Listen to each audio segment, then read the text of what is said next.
Selamat pagi pemirsa, Berita Nusantara kembali hadir menyapa Anda pada hari ini. Sejumlah berita aktual akan kami sajikan untuk Anda. Bersama saya Indah Jaya, inilah Berita Nusantara selengkapnya.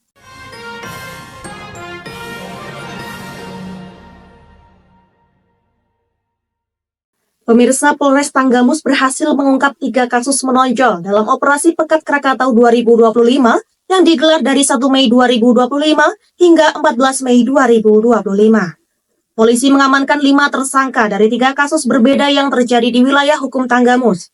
2 diantaranya target operasi dan 1 kasus lainnya non-target operasi. Polisi mengamankan 5 tersangka dari 3 kasus berbeda yang terjadi di wilayah hukum Tanggamus. 2 diantaranya target operasi dan 1 kasus lainnya non-target operasi. Dalam konferensi pers yang digelar di Mapolres Tanggamus pada Jumat 16 Mei 2025, Kapolres Tanggamus AKBP Rahmat Sujatmiko didampingi Kasat Reskrim AKP Hairul Yasin Arika dan Kasih Humas AKP M. Yusuf membeberkan rincian kasus yang berhasil diungkap. Ketiga kasus yang berhasil diungkap meliputi tindak pidana penganiayaan, pengeroyokan serta pencurian kendaraan bermotor disertai kepemilikan senjata api ilegal. Kasus pertama terjadi di Pekan Gisting Atas, Kecamatan Gisting pada Senin 5 Mei 2025. Seorang pria berinisial HE alias Pesek 45 tahun melakukan penganiayaan terhadap Hari Prayogo. Insiden terjadi saat korban sedang memperbaiki sepeda motornya di bengkel. Pelaku datang sambil membawa kapak dan merusak knalpot, lalu menendang dan memukul korban hingga mengalami luka. Kemudian kasus kedua merupakan aksi pengeroyokan yang terjadi pada Kamis 8 Mei 2025 di Pekan Nagari Ratu, Kecamatan Kota Agung.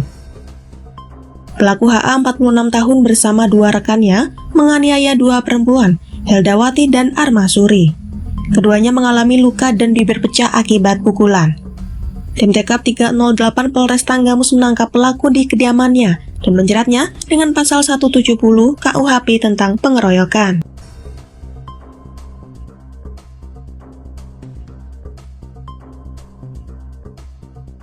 Sementara kasus ketiga yang tergolong non-TO melibatkan pencurian motor yang terjadi di halaman parkir warung Seblak Pekon Terbaya, Kota Agung pada Jumat 2 Mei 2025.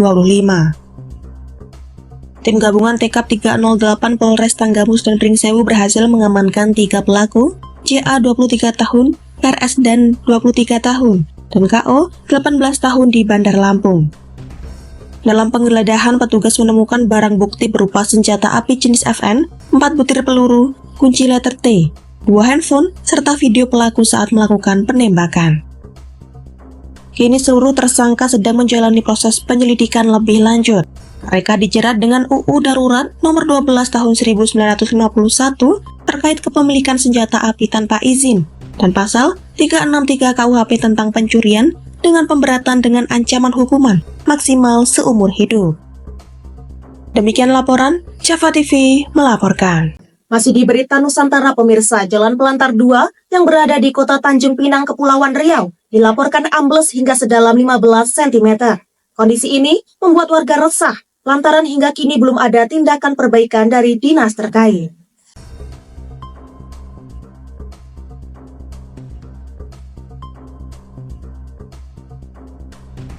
Pada Jumat 16 Mei 2025, warga mengatakan amblasnya jalan tersebut disebabkan oleh robohnya beton penahan yang menopang struktur jalan sejak pertama kali dibangun pada tahun 1993. Sejak saat itu, jalan ini disebut belum pernah mengalami perbaikan besar. Kondisi jalan semakin mengkhawatirkan dan sangat membahayakan kendaraan, karena jalan tersebut kerap dilalui truk bermuatan berat yang bisa memperparah kerusakan. Pihak kelurahan pun mengambil langkah cepat. Lurah Tanjung Pinang Kota Febrianto mengatakan bahwa pihaknya menerima laporan sekitar pukul 14.10 waktu Indonesia Barat dan langsung menuju lokasi guna menutup sementara akses jalan untuk kendaraan roda 4. Pihak kelurahan juga sudah berkoordinasi dengan Dinas Pekerjaan Umum Kota Tanjung Pinang untuk segera melakukan perbaikan. Demikian laporan, Java TV melaporkan.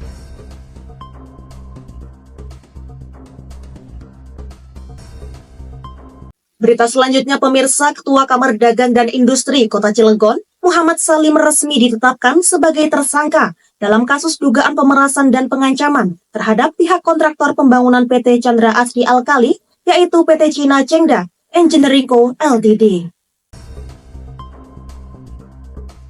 Salim bersama Wakil Ketua Bidang Industri Kadin Cilegon, Ismatullah, diduga meminta proyek senilai 5 triliun rupiah tanpa melalui proses lelang.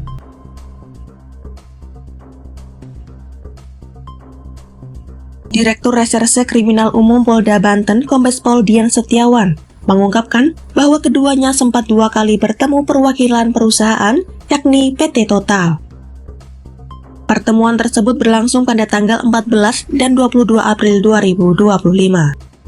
Selain melakukan pemaksaan, Salim juga disebut menggerakkan massa untuk menggelar unjuk rasa ke lokasi proyek strategis nasional. Namun, rencana aksi tidak terlaksana karena Salim dijanjikan pertemuan dengan PT CCE pada 9 Mei 2025. Salim juga diduga turut mengkoordinasi sejumlah pimpinan organisasi masyarakat lainnya seperti HIPMI, HNSI, dan sejumlah ormas lainnya untuk menekan pihak kontraktor. Kasus ini mencuat setelah beredarnya video yang memperlihatkan permintaan proyek senilai 5 triliun rupiah secara langsung oleh sejumlah pengusaha Cilegon yang tergabung dalam Kadin Cilegon dan organisasi masyarakat kepada pihak PT Chandra Asri Alkali, Cina Chengda Engineering Co. Ltd. Video tersebut terdapat kecaman keras dari Gubernur Banten, Andra Soni, Kementerian Investasi, Kadin Indonesia, dan pihak penegak hukum. Atas perbuatannya, Muhammad Salim dijerat dengan pasal 368 KUHP tentang pemerasan dan pasal 160 KUHP tentang penghasutan dengan ancaman hukuman maksimal 9 tahun penjara. Polda Banten juga menetapkan 2 orang lainnya, yakni Ismatullah dan Ketua Himpunan Nelayan Seluruh Indonesia, Cilegon, Rofaji Jahuri. Demikian laporan, Java TV melaporkan. Masih di berita Nusantara pemirsa, kebakaran melanda gudang minyak ilegal di Kota Jambi. Peristiwa ini terjadi di RT 27 Kelurahan Payut Cilencah, Jambi Timur, pada Jumat 16 Mei 2025 sekitar pukul 8 waktu Indonesia Barat. Polresta Jambi saat ini sedang melakukan olah TKP.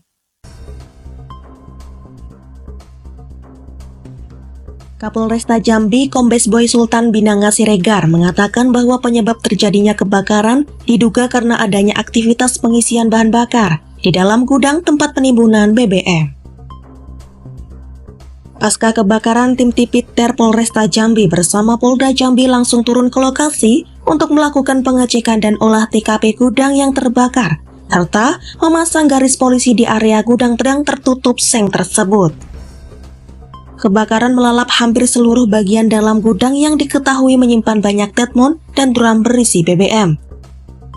Suara ledakan sempat terdengar saat api mulai membesar, diduga akibat keberadaan bahan bakar minyak jenis solar yang mudah terbakar. Kapolresta menambahkan pihaknya saat ini tengah menyelidiki legalitas gudang tersebut dan memastikan akan menindak jika terbukti ilegal. Hingga kini petugas masih melakukan pemantauan dan penyelidikan lebih lanjut. Tidak ada laporan korban jiwa dalam peristiwa ini, namun kerugian materi diperkirakan cukup besar. Demikian laporan, Java TV melaporkan.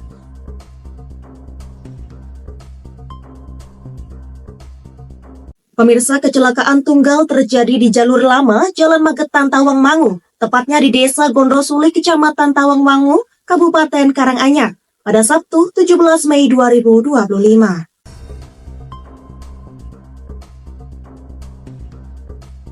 Kasat Lantas Polres Karanganyar AKP Agistarian Mulyanto menjelaskan bahwa mobil elf tersebut membawa 16 penumpang terdiri dari 14 perempuan dan 2 anak-anak. Kecelakaan tersebut terjadi sekitar pukul 10 waktu Indonesia Barat. Mobil elf tersebut terguling dan menghantam beton pembatas jembatan yang berada di jalur yang dilaluinya. Insiden tersebut mengakibatkan 5 penumpang meninggal dunia di tempat.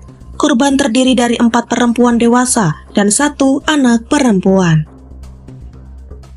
Selain korban jiwa, kecelakaan ini juga mengakibatkan 2 orang mengalami luka berat dan 2 lainnya luka ringan. Sementara sopir kendaraan dilaporkan selamat dari kecelakaan. Hingga saat ini pihak kepolisian masih melakukan penyelidikan lebih lanjut dan olah tempat kejadian perkara untuk mengetahui penyebab pasti kecelakaan. Pihak kepolisian juga mengimbau para pengguna jalan untuk berhati-hati saat melewati jalur menurun yang rawan kecelakaan di kawasan tersebut. Demikian laporan, Java TV melaporkan. Baik pemirsa, informasi tadi sekaligus menjadi penutup perjumpaan kita hari ini. Saya Indah Cahya dan segenap tim redaksi yang bertugas pamit undur diri. Selamat pagi, salam berita Nusantara.